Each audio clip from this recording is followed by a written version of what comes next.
It had a very positive effect on my life because it was when I really started understanding who I was and what I believed in. I thought they had a tremendous effect on us. We were involved. If the '60s meant a time of change and involvement, we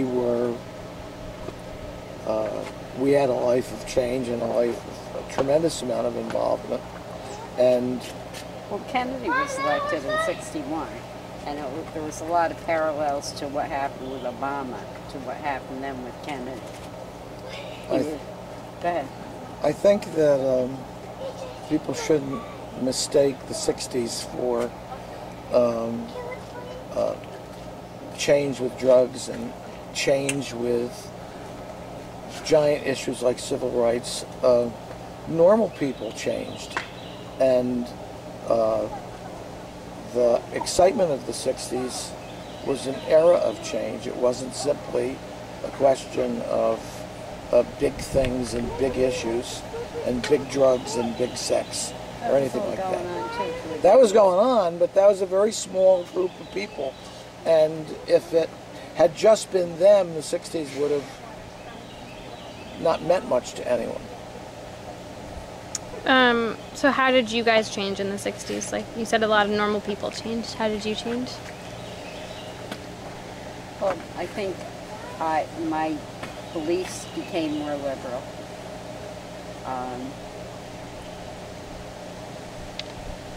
I stood behind the civil rights movement. I was anti-war,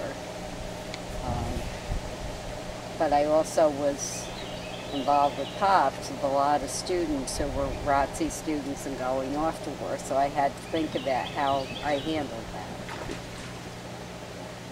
So I guess I grew up, but I also became more liberal in my thinking. I don't think I became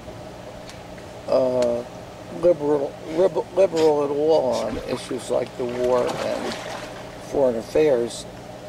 I'd always been pretty much in favor of civil rights, so I thought that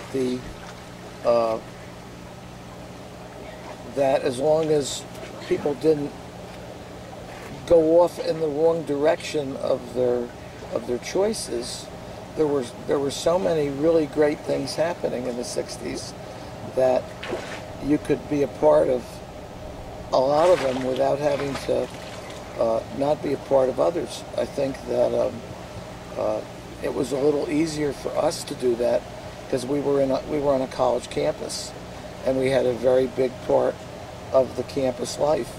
But Regina Caeli was a far different place than it is today. For example, the Little People's Theater selected Regina Caeli for its school, and they did plays there on an annual basis. The kids got so much more encouragement and so much more involvement.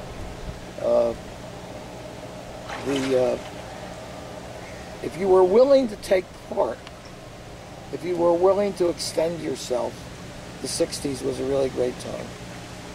But you know, Caitlin, when we were in high school in the '50s, you would not invite a person with a different skin color to your home. I mean, that just wasn't done. It wasn't. Nobody dated anybody that was of a different. I mean, if you even dated somebody who was a different religion, it was really frowned upon. But if you dated somebody who was a different ethnicity or a different skin color, I mean, you were out an outcast. In 1958, I had to discover that I couldn't get into Christian fraternity houses because I was half Jewish. In 1963, my fraternity house pledged a Chinese guy and 3 Jewish guys. And there was a lot of tumult and shouting about it in the national fraternity, but times were changing in just 6 years. Okay, next question. How old were you guys at the start and end of the '60s? Well, I was 20 in 1960 and 29 in 69. 29, 79. What? We didn't get any older after that. He was 20. I was 21, 4 days after after we got married. What did you guys do career-wise throughout the 60s? Well, I graduated from law school and went to work practicing law. We went to work for the Atomic Energy Commission. Yeah, at first I was a weapons lawyer. Mimi. So in the 60s, I worked part-time for a real estate agency, very part-time, but mostly I had children and raised children. So I had 4 children.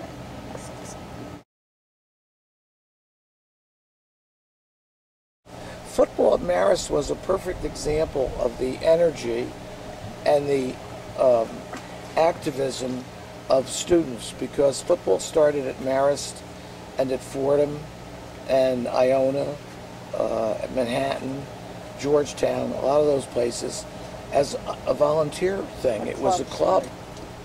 The kids And the kids really did it all. The kids ran the whole program. They raised the money.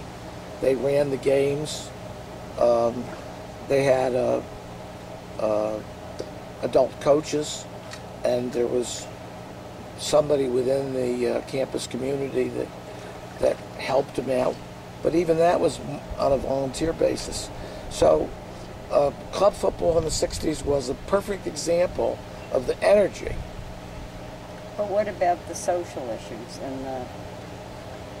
Well, I don't we think... had in 1967, Marist went into a major program with what was called Model Cities, and that program included Upward Bound, which was bringing in minority students, and also bringing in prisoners from Greenhaven to be educated. You saw Greenhaven, right? She just drove by there. So that was one more example of the energy of the period taking over and changes happening. We brought in, after 1967,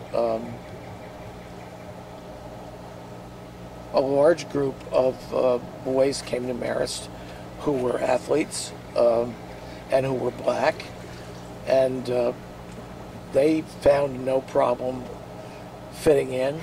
As a matter of fact, I never really noticed how many were there. I'd have to stop to think about it. It was a pretty good group of kids who found no difficulties keeping themselves pointed in the right direction, and who were very selfless. But there were civil rights problems, and I can't remember exactly when. I think it might have been closer to the mid-70s.